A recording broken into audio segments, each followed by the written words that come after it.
menyaksikan video kami.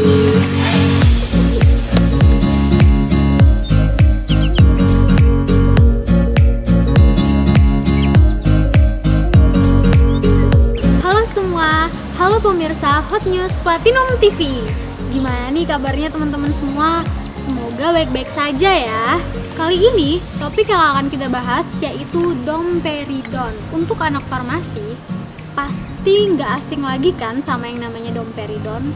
Tapi buat teman-teman di luar sana, mungkin masih bingung tuh, apa sih domperidon itu? Jadi, domperidon ini merupakan obat yang biasa dikenal dengan antiemetik dan prokinetik yang digunakan untuk menghilangkan mual dan muntah serta nyeri gastrointestinal dalam terapi paliatif. Obat ini termasuk ke dalam golongan antagonis reseptor D2. Mungkin teman-teman ada yang ingin bertanya? Kak, apakah obat domperidon tersebut dapat digunakan? Oh, tidak semua ya. Obat ini tidak bisa diberikan kepada orang-orang yang memiliki penyakit jantung, pendarahan gastrointestinal, mechanical obstruction dan mechanical perforation, khususnya pada anak-anak, kecenderungan untuk gangguan konduksi jantung terutama pada anak-anak, serta prolaktinoma. Sebelumnya kakak bilang kalau obat domperidon tersebut dapat menghilangkan mual dan muntah. Bagaimana mekanisme kerjanya, Kak? Jadi mekanisme dari domperidon secara umum yaitu adanya kombinasi efek periferal gastrointestinal dengan antagonis terhadap reseptor dopamin di CTZ atau chemoreceptor trigger zone. Domperidon memfasilitasi pengosongan lambung dan mengurangi perjalanan waktu usus kecil melalui peningkatan gerakan peristaltik esofagus dan lambung dengan menurunkan tekanan sphincter esofagus. Jadi begitu, sudah paham kan? Nah teman-teman, tapi ada hal yang menarik nih dari domperidon ini. Berapa penelitian terkini menyebutkan bahwa domperidon ini efektif dalam meningkatkan produksi air susu ibu atau ASI melalui kerjanya sebagai penghambat reseptor dopamin. Selain itu, domperidon juga memiliki keunggulan dibandingkan dengan peningkat ASI lainnya seperti metoclopromid, chlorpromazine, sulfirid, hormon oksitosin, dan hormon pertumbuhan. Wah, ini merupakan suatu topik yang sangat menarik nih untuk kita bahas. Karena sebagaimana kita tahu bahwa peningkatan ASI ini tidak termasuk ke dalam indikasi dari si domperidon ini. Nah, untuk lebih jelasnya lagi, mari kita sambut pakar ASI ternama kita, Dr. Abdel Hakam. Ya, selamat datang dok. Di sini mungkin kita akan berbicara santai mengenai isu yang beredar belakangan ini terkait dengan penggunaan domperidon sebagai peningkat ASI. Nah, menurut dokter nih, gimana sih pendapat dokter terkait dengan isu-isu yang beredar belakangan ini? Sebelumnya saya akan menjelaskan sedikit mengenai ASI ya. Jadi ada beberapa alasan ibu tidak memberikan ASI eksklusif, antara lain jumlah ASI yang kurang, puting susu yang lecet, bayi sulit menghisap puting susu, dan persepsi ibu bahwa bayi membutuhkan susu lebih banyak. Nah, sebuah penelitian menunjukkan bahwa 20% ibu menyusui merasa jumlah ASI yang dihasilkan kurang sehingga tidak melanjutkan menyusui. Ibu-ibu banyak yang meningkatkan ASI dengan cara mengkonsumsi berbagai suplemen peningkat ASI atau galactobugwe, salah satunya yaitu domperidon.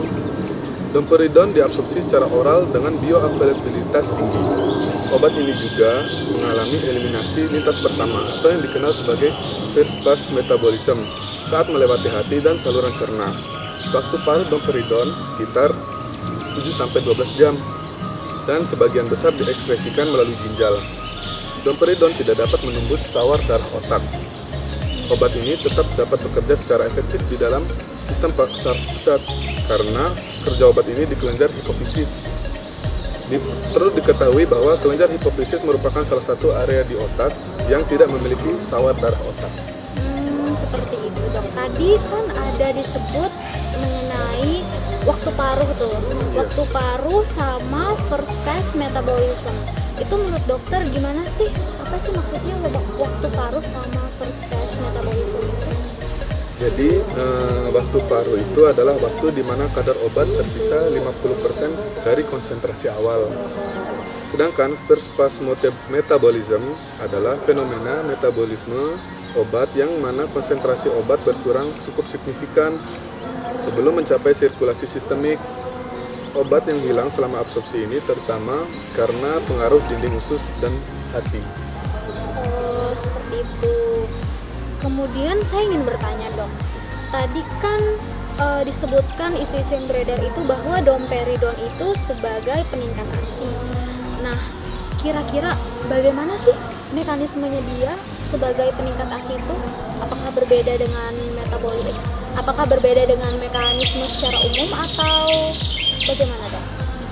Jadi begini, mengapa domperidon digunakan sebagai peningkat ASI? Itu dilihat dari mekanisme kerjanya. Jadi setelah kelahiran terdapat dua hormon lain yang bekerja untuk mempertahankan proses laktasi, yaitu hormon prolaktin untuk meningkatkan sekresi ASI dan hormon oksitosin yang menyebabkan ejeksi ASI. Pada proses laktasi, hipotalamus mensekresikan prolaktin inhibiting hormon atau PIH yang dikenal sebagai neurotransmitter dopamin dan prolaktin releasing hormone atau PRH. Sekresi kedua hormon tersebut berpengaruh pada sekresi hormon prolaktin. Domperidon bekerja sebagai antagonis reseptor dopamin. Hambatan neurotransmitter dopamin ini di otak mampu mensupresi produksi prolaktin. Kemudian sehingga sekresi PIH ini menurun dan produksi hormon prolaktin meningkat. Hal tersebut memberikan dampak positif terhadap peningkatan sekresi sel epitel alveolar dan merangsang peningkat sekresi ASI. Oh, seperti itu. Jadi dia itu ada supresi dari PIH sehingga yang releasing hormon untuk prolaktinnya itu meningkat ya dok? Ya. Pertanyaan saya selanjutnya nih dok, pada dosis berapa sih domperidon ini digunakan sebagai peningkat ASI? Sebagian besar studi menyebutkan bahwa dosis penggunaan domperidon ini sebagai galactobutane atau peningkat ASI yaitu 30 mg per hari sampai 60 mg. Dosis 30 mg meningkatkan volume ASI sebesar 215%, sedangkan dosis 60 mg itu dapat meningkatkan volume ASI sebesar 367%. Wah, lumayan besar ya dok, besar banget. Besar. Ya, selanjutnya nih dok, sebagaimana kita tahu peningkat ASI ini kan bukan indikasi nih dari si domperidon ini. Kira-kira apakah ada efek samping dari penggunaan domperidon ini sebagai peningkat ASI? Jadi gini ya, efek samping selalu ada dan tidak ada obat yang tanpa mempunyai efek samping. Pemberian domperidon sebagai galactobutane menunjukkan bahwa pada dosis 30 mg per hari itu efek samping yang biasa terjadi berupa kram, kemudian mulut kering dan nyeri kepala. Sedangkan untuk dosis 60 mg per hari terdapat efek samping tambahan yaitu konstipasi dan depresi. Begitu. Wah, terima kasih banyak dok atas ilmunya, sungguh ilmu yang sangat bermanfaat dan kita tidak mendapatkannya di mata kuliah kita. Semoga ini menambah wawasan kita semua. Demikian pemirsa Hot News Platinum TV, semoga dapat menambah wawasan teman-teman semua, khususnya bagi kita anak-anak farmasi. Terima kasih juga buat Dokter Hakam yang sudah meluangkan waktunya untuk menemani kita berbincang-bincang mengenai topik yang sedang hangat-hangatnya ini. Terima kasih. Saya cukupkan sampai di sini. Sampai jumpa di lain waktu.